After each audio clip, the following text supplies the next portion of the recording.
હમણાં અમેરિકામાંથી આપણા માટે ઘણા બધા સમાચારો સામે આવ્યા. ટેરિફને લઈને સમાચારો સામે આવ્યા, ઇમિગ્રેશનને લઈને સમાચારો સામે આવ્યા, ડિપોર્ટેશનને લઈને પણ સમાચારો સામે આવ્યા. હવે નવા સમાચારો સામે આવ્યા છે અને એ છે ગ્રીન કાર્ડને લઈને. હવે ગ્રીન કાર્ડ જો તમારી પાસે છે અથવા તો તમે વિચારી રહ્યા છો કે ગ્રીન કાર્ડમાંથી સિટીઝનશિપ મેળવી લેવું છે, તો આને લઈને એક બહુ જ મોટા સમાચાર સામે આવ્યા છે. શું છે ખાસ સમાચાર, જાણીશું આજના ખાસ વિડીયોમાં. Hello, ladies and gentlemen. This is your captain speaking. We'll be landing in the airport in just a few minutes. What's up guys, welcome to Way This and my name is Karan Charotra.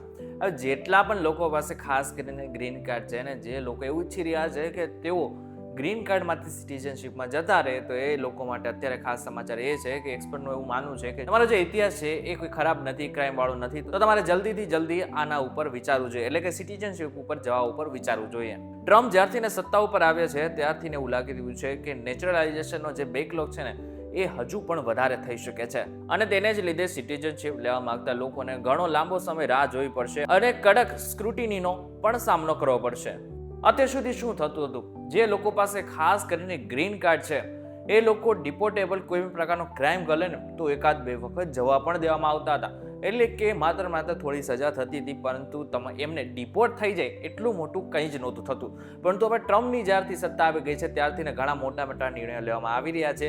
હજુ સુધી તમે આનાથી બચી ગયા હોય તો સલાહ આપવામાં આવતી હોય છે કે તમે હવે આગળના સમયમાં સિટીઝનશિપ માટે જો તમે વિચારી રહ્યા હોય અને તમારી જે વેલિડિટી છે એ પૂરી થતી હોય તો ચોક્કસ આના ઉપર તમારે ખાસ કરીને વિચારવું જોઈએ. નિયમ અનુસાર ગ્રીન કાર્ડ હોલ્ડર 5 વર્ષ બાદ સિટીઝનશિપ માટે એલિજિબલ થતો હોય છે, પરંતુ આ દરમિયાન તેને અમેરિકામાં કોઈ પણ પ્રકારનો ગુનો ના કર્યો હોય તે જરૂરી છે.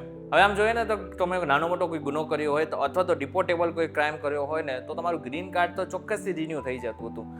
પરંતુ હવે ટ્રમ્પની જેવી સરકાર છે તો એ પણ આમાં કંઈક નવા નિયમો લાવી શકે છે.